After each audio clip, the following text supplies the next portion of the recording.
बिस्मिल्लाहिर्रहमानिर्रहीम। आज की इस लेक्चर में हमने सॉफ्टवेयर प्रोजेक्ट मैनेजमेंट से रेलेवेंट कुछ कॉन्सेप्ट्स को डिस्कस करना है।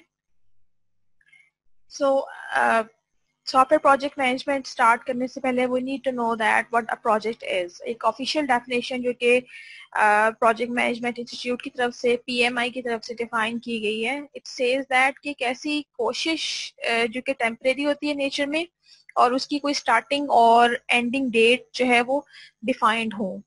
उस कोशिश को, उस एफर्ट को जो की जाती है to create a unique product या कोई सर्विस क्रिएट करने के लिए, उसको हम कहते हैं प्रोजेक्ट। सो एक ऐसी कोशिश, हम एक ऐसे एफर्ट जो हम परफॉर्म करते हैं जिसकी स्टार्टिंग और एंडिंग डेट्स होंगी और उसका आउटपुट जो है कोई यूनिक प्रोडक्ट आनी चाहिए या सर्विस आनी चाहिए, तो उस पूरी एफर्ट को हम प्रोजेक्ट का नाम देंगे। ठीक है। Well, temporary means के project की there must be some defined starting date and there must be some defined closing date. It is not possible कि कोई चीज जो है वो infinite number of time के लिए जो है हम execute कर रहे हैं या हमें unknown हो कि ये चीज कब start होगी या कब end होगी। So temporary means that। ठीक है। सो प्रोजेक्ट्स के ऑब्जेक्टिव जब भी अचीव हो जाएंगे, प्रोजेक्ट हैज टू स्टॉप। और ये भी क्लियर है कि अगर प्रोजेक्ट के ऑब्जेक्टिव्स मीट नहीं होंगे तो प्रोजेक्ट इस स्टेट पे टर्मिनेट नहीं हो सकता। It is obvious that we have to meet the objectives of the projects. अब एक और जो वर्ड यूज किया गया था डेफिनेशन में वो था यूनिक। यूनिक मीन्स कि जो चीज आप प्रोड्यूस कर रहे हैं वो डिफरेंट है किसी न किसी एस्पेक्ट से। बेशक वो छोटा सा एक एस्पेक्ट है, बेशक वो एक फीचर है जो आप बना रहे हैं। ऐसा नहीं हो सकता कि आप कोई चीज जो है रेप्लिकेट करें और उसको आप कहें कि हम प्रोजेक्ट बना रहे हैं। वो आपकी प्रोडक्ट्स तो हो सकती हैं but that will not be your project. So आपका हर प्रोजेक्ट जो है उसका जो आउटपुट आ रहा है या जो चीज डिलीवर हो रही है, जो आउटपुट में क्रिएट हो रही है, उसको कुछ ना कुछ हद तक, किसी हद तक डिफरेंट जरूर होना है बाकी चीजों से। सो इसी तरह से जब हम फाइनल ईयर में प्रोजेक्ट करते हैं अपना एफआईपी, उसके अंदर भी पूछा जाता है कि आप जो प्रपोजल दे रहे हैं अपने एफआईपी के लिए, how it is different from other software which have already been designed. ठीक है। तो हमें एक ऐसा एलिमेंट डालना पड़ता है, ऐसा कोई एलिमेंट होना चाहिए जो उस चीज को डिफर कर रहा हो। तो प्रोजेक्ट मैनेजमेंट का जो डिसिप्लिन है, it is all about planning, organizing, managing the resources, ताकि हम एक सक्सेसफुल एग्जीक्यूशन कर सके किसी प्रोजेक्ट की। उसके जो गोल्स हैं और उसके जो ऑब्जेक्टिव्स हैं, जो रिक्वायरमेंट्स हैं, उनको एक बेहतर अंदाज से, एक सिस्टमैटिक वे से मीट कर सके, कंप्लीट कर सके। ठीक है। सो इस डिसिप्लिन के अंदर ना सिर्फ प्लानिंग आ जाती है, एस्टिमेशन आ जाती है, चीज़ों को ऑर्गेनाइज कैसे किया जाएगा, डिफरेंट किस्म के रिसोर्सेज को कैसे मैनेज किया जाएगा, और हमें इसमें डिफरेंट किस्म की मॉनिटरिंग कैसे की जानी चाहिए, चीज़ों को मॉनिटर कैसे किया जाएगा। मल्टीपल चीज़ें जो है प्रोजेक्ट मैनेजमेंट के अंदर शामिल हो जाती है। कुछ प्रोफेशनल ऑर्गेनाइजेशंस हैं जो कि प्रोजेक्ट मैनेजमेंट से रेलेवेंट है और वो एक स्टैंडर्ड के तौर पे मानी जाती हैं प्रोजेक्ट मैनेजमेंट में। आपका जानना इसलिए जरूरी है कि समटाइम्स कोई सर्टिफिकेशंस होती हैं, आप प्रोजेक्ट में as a project manager certifications लेना चाहते हैं। सो बी वेरी श्योर कि आज जहाँ से आप सर्टिफिकेशन ले रहे हैं वो एक स्टैंडर्ड ऑर्गेनाइजेशन है इंटरनेशनली। ये जिन हम ऑर्गेनाइजेशन की बात कर रहे हैं, ये इंटरनेशनली नोन और रिकग्नाइज्ड ऑर्गेनाइजेशन हैं। इसमें सबसे पहले पीएमए आ जाती है, प्रोजेक्ट मैनेजमेंट इंस्टीट्यूट। pmi.org के नाम से आप इसकी प्रेजेंस देख सकते हैं। और ये डिफरेंट किस्म की सर्टिफिकेशंस ऑफर करता है इंस्टीट्यूट, और इसमें जो है इसने डिफरेंट किस्म के प्रोजेक्ट मैनेजमेंट से रेलेवेंट स्टैंडर्ड्स डिफाइन किए हुए हैं, बुक्स जो है उनको पब्लिश किया हुआ है। So it has a great work जो उन्होंने प्रोजेक्ट मैनेजमेंट में, सॉफ्टवेयर प्रोजेक्ट मैनेजमेंट में एड अप किया हुआ है। उसके बाद हमारे पास SCI आ जाता है, software engineering institute. That this institute is in under the university of Carnegie Mellon university. ये this institute has done pretty much work in the field of project management. Then IEEE का software engineering group है एक, जिसने कुछ standards हैं वो publish किए हैं, वो आ जाते हैं। ठीक है। सर्टिफिकेशंस की अगर हम बात करते हैं तो प्रोजेक्ट मैनेजमेंट प्रोफेशनल एक PMP से हम कहते हैं, ये सर्टिफिकेशन का नाम है, और ये PMI ऑफर करता है। ठीक है।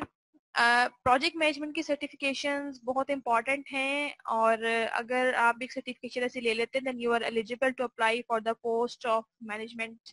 डिफरेंट किस्म की पोस्ट के लिए आप एलिजिबल हो जाते हैं अप्लाई करने के लिए। सो और इनकी जो पे, अगर हम पे के लेवल की बात करें, दे आर गुड पेड, ठीक है। फिर एक जो बुक या जो एक रिसोर्स है प्रोजेक्ट मैनेजमेंट में, that is PMBOK, project management body of knowledge. इसको रेफर किया जाता है, ये बुक जो है बहुत कॉमनली स्टडी की जाती है जब भी हमें प्रोजेक्ट मैनेजमेंट पढ़नी होती है। टूल्स में जो डिफरेंट किस्म के टूल्स हैं, अब बहुत ज़्यादा टूल्स और भी इंट्रोड्यूस हो गए हैं, इसमें जीरा भी आ गया है, उसमें और भी कई टूल्स आ गए हैं जो ऑनलाइन जिनकी प्रेजेंस है उनको यूज़ करते हुए आप अपने प्रोजेक्ट को अच्छे अंदाज में मैनेज कर सकते हैं। और जो कुछ ओल्ड एग्जिस्टिंग टूल्स हैं डेस्कटॉप बेस्ड, में MS प्रोजेक्ट भी आता है और प्राइमावेरा भी आ जाता है, मल्टीपल किस्म के और टूल्स भी आ जाते हैं। जो प्रोजेक्ट मैनेजमेंट के लिए स्किल्स रिक्वायर हैं उनमें जो टॉप मोस्ट स्किल है that is leadership skill. A project manager has to be a leader. He should have good communication because उसने पूरी टीम से कम्युनिकेट करना है, पूरी टीम को लेकर चलना है। उसके अंदर प्रॉब्लम सॉल्विंग स्किल्स भी होनी चाहिए बिकॉज जब आप एक प्रोजेक्ट स्टार्ट करते हैं वो आपके लिए एक नई चीज होता है और हो सकता है कि आपको इस किस्म के सिनेरियोस फेस करने पड़े जिनका सोल्यूशन आपने ऑलरेडी इनकाउंटर ना किया हो कभी, या आपको वो थ्योरीज या बुक्स में उनके सॉल्यूशंस ना मिले। सो ये हो सकता है कि आपके पास अगर प्रॉब्लम सॉल्विंग स्किल्स हैं, you are good in that, then you will ultimately solve that problem, ठीक है। नेगोशिएशन की स्किल्स होने चाहिए। दिस मीन्स कि sometimes we have to negotiate with the customer team regarding the features they want to add, regarding the deadline if we want to extend it. So हमें different चीज़ों पे customer से या अपनी team के अंदर negotiate करना पड़ रहा होता है। We should have, being a project manager, good negotiating skills. Influencing the organization, they should be that much capable enough कि वो organization में अपना influence या अपना impact जो है उसको manage कर सकते हैं। They should be in the nature of as a mentor. Means के दूसरों को गाइड करने वाले। एक प्रोजेक्ट मैनेजर है, इट्स अ लीडर, लेकिन स्टिल जब आपका टीम मेंबर किसी जगह पे स्टक हो जाता है then the project manager is the one who has to guide the team member कि इस इशू से, इस प्रॉब्लम से कैसे निकलना है। So it should be also having a nature of a teacher or as a guide or as a mentor, ठीक है। प्रोसेस एंड टेक्निकल एक्सपर्टीज उसमें होनी चाहिए, प्रोसेस को एग्जीक्यूट करने की कैपेबिलिटीज और टेक्निकल एक्सपर्टीज में। लेट्स से अगर हम सॉफ्टवेयर प्रोजेक्ट मैनेजमेंट की बात कर रहे हैं तो he should know how to carry out a process management development life cycle, ठीक है। उसको प्रॉपर उससे अवेयर होना चाहिए कि हमारे पास कितने फेजेस होते हैं। अगर हम स्क्रम की बात कर रहे हैं या हम एजाइल की बात कर रहे हैं तो how agile will be carried out, तो उसको ये टेक्निकल एक्सपर्टीज होनी चाहिए।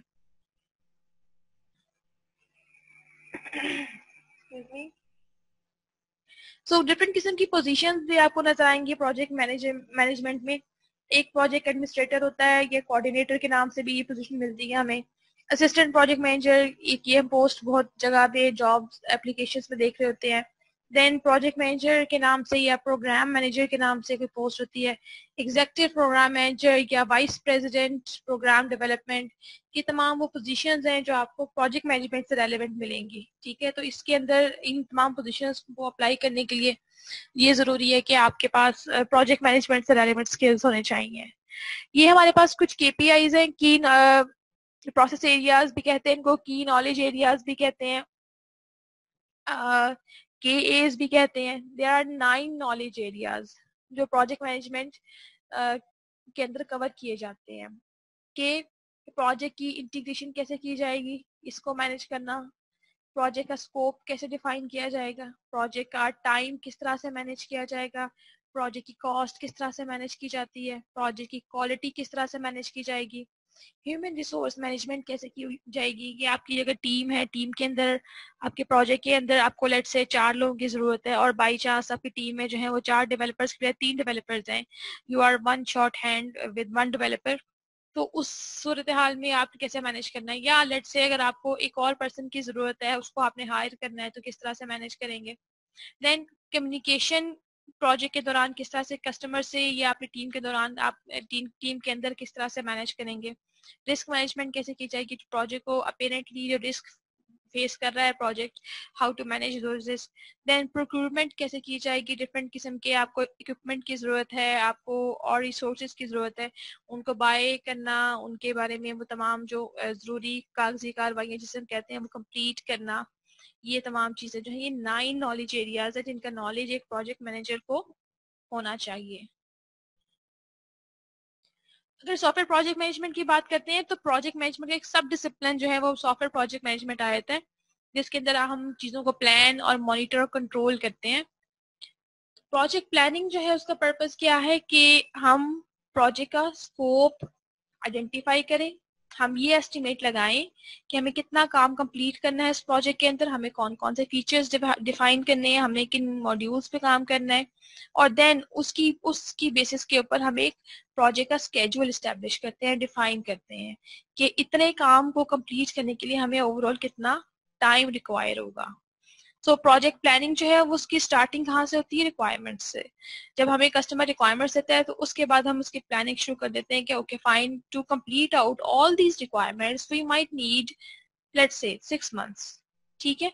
और then we start planning out the things कि इसमें कौन से कितने मॉड्यूल्स बनेंगे, कितने कंपोनेंट्स बनेंगे, कितना टाइम रिक्वायर होगा, कौन सा पर्सन किस कंपोनेंट पर काम करेगा, और हम टीम्स को रिस्पॉन्सिबिलिटीज असाइन करना शुरू करते हैं। ओवरऑल प्लानिंग जो है वो उसके बाद स्टार्ट होती है। सो प्रोजेक्ट प्लान जो है वो डेवलप किया जाता है जो ये बताता है कि कौन से टास्क जो हैं वो कंप्लीशन से पहले पहले हमें कंप्लीट किए जाने लाजमी है। ठीक है।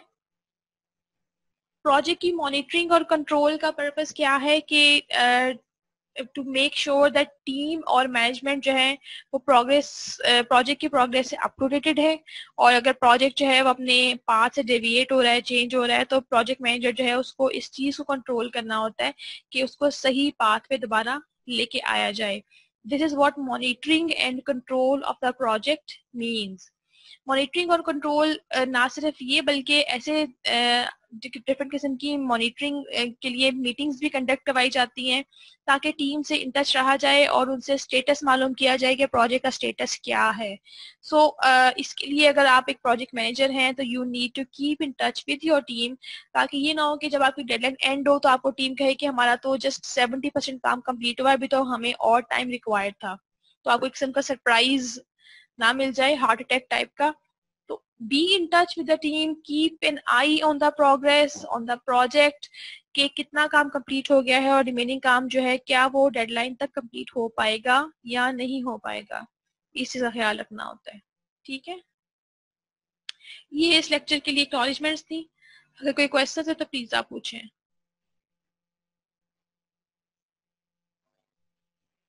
जी, नो क्वेश्चंस?